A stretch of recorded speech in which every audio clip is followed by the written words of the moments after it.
Yun, magandang araw mga busing. Narito na naman tayo sa ating panibagong umaga at ang ating morning routine. So, pumasok nga po kami dito mga bossing para kami ay magkape nga muli ni Mrs. Ito nga yung aming madalas na ginagawa ni Mrs. tuwing umaga. Yung kami po ay magkakape dito po sa aming maliit na simbahan. Dito po sa aming church dito sa Barangay Galalan. So ayan, tiningnan ko nga mga busing, matitindi yung tumira ng ating mga palaman. Ay puro basiyo na lang ang makikita mo dito sa ating lamisa mga busing. Ay talagang kainaman, pati aring ladies choice ay sinaib mga misis mga busing. Talagang ito'y birder nga po mga busing ng ating mga palaman. So ayan mga busing. So yan ang aming church mga busing. At doon kami nagpapainit sa ating mahiwagang heater. So ayan mga busing. At magtitimpla na ako ng kape dito mga busing. Kaya talagang ito si Mrs. ay talagang kinakalikot pang maigi ang ladies choice. Ito nga pala mga busing ang aking kape. Aray kaping barako, dalay rin ng mga kapatiran din pag bumupunta din mga busing. Pakakasarap naman talaga pagka may kaping barako sa garnering malamig na lugar mga busing. So ayan nga mga busing at ating binahing pa nga si Mrs. Talagang kainaman talaga hindi ko makakalimutan na rin tumira ng mga palaman na aray. Talagang ubus talaga mga busing. At dito nga mga busing ay nagtimpla na nga si Mrs. Hindi na nakatiis.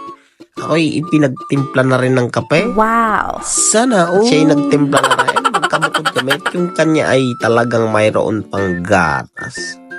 At ako nga mga busing ay pag nagkakape, gusto ko nga yung purong-puro. At talaga kung maglagay ako ng asukal, napakaunti lang din mga busing. Kumbaga, conservative daw kung tawagin. At dito nga mga busing ay halos gusto ko nang isarado ang pinto at ay pakakalamig naman talaga ng simoy ng hangin sa lugar na rin mga busing. Parang nasa Bagyo Ayan mga busing, kinuha ko na yung heater dyan at talagang sinalinan ko na ng tubig. Kaping-kape na kaming-kape na ang aking misis. Ay talaga naman mga busing. Pag ganitong ginagawa ninyong mag-misis ay talagang araw-araw kayo magkakasundo. Pag kayo sa umaga pala ay kayo nagchichismisan ay talagang kayo magkakasundo mga busing. At talagang aring si Mrs. ay masayang masaya. Taas pa ang paa habang nagkakapay. At talagang kinutkot pa ng tinapa yung ladies choice mga busing. Yan na, ako hindi na nakatiis. Sinarado ko na din yung pinto. Talagang pakakalamig. Hindi ito nga'y akala ni Mrs. ako'y nagpipityo. Hindi niya alam ako nagbibidyo. Kaya pala yung pasilpe. Yan, kontua Ayun, mga busay. At yung pala kaya pala tumawa. Akala niya dumating ang kapatiran. Yung may dalang merinda. Ay binanata niya din kasi yung mga chichiryang dala-dala ng kapatiran. At ayun nga, musing. Pasilip-silip pa Akala mo talaga naman hindi siya kumain ng chichirya. Kaya ang ginawa niya, lumabas, sinilip, tinignan mga busing. Kung dumating na, maigi pala hindi pa dumadating. Yan nga mga busing. At kami nagadini sa labas, patanaw-tanaw kami ng mga nadaan habang kami daladala namin yung mga kape. May kumaway pa doon sa karisada.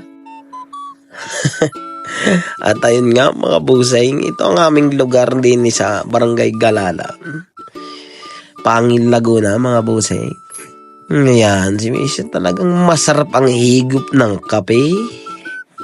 Habang patanaw-tanaw dyan, mga busing, sa karsada.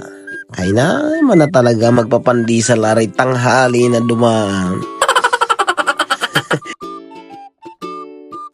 At ayun nga dito mga busing ay pamos na naman si Mrs. Sa unahan ng ating ban na si Serena.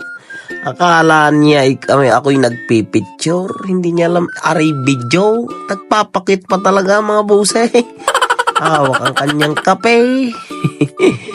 At ayun nga mga busing, aking intusan ako nila ang susi ng aming pungba na si Sirena.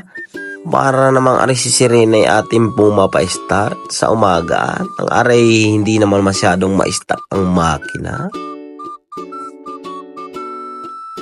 At ayun nga mga busing ay aking pina-start na aring si Sirena. Para atin pong mapainit-init malana kaunti ang makina. At aking plano pati iipod ng kaunti doon sa may una-unahan ng pagkakaparking. Kaya ayan, aking pinaandar na mga busing. At unti-unti kong ililipat ng pisto ari si Sirena.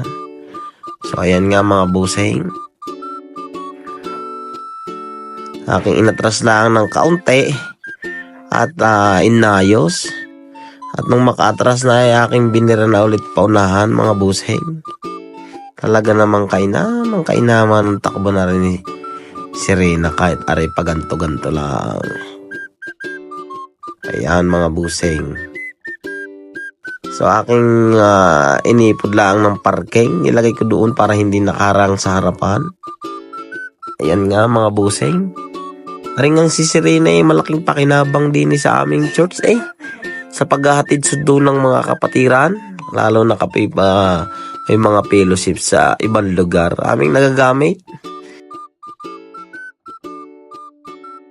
Dini nga mga busing ay hindi pa rin nakatiis si Mrs.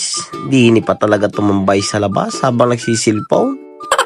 At talagang gusto niya ay may tinatanaw-tinaw siya mga kabundukan mga busing.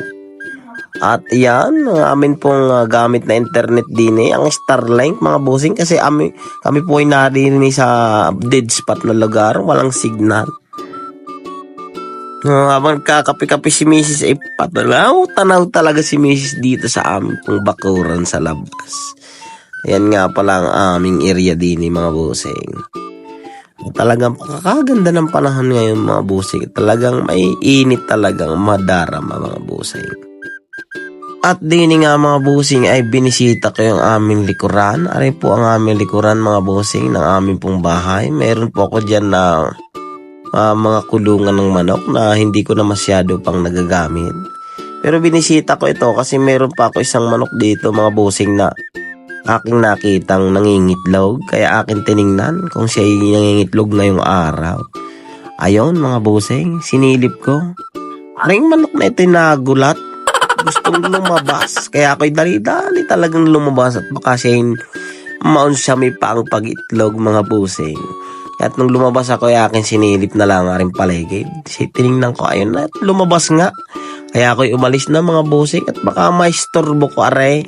Kaya aray mga busing, pauwi na ako din Ikaganda talaga ng aming paligid mga busing. Ayan po yung likuran ng aming simbahan. Si Mrs. nga ay dala-dala aming pinagkapihan. At plano sigurong maghuga. Ayan tandang nakita ko. Parang kasasarap na ring tinulahin mga bose.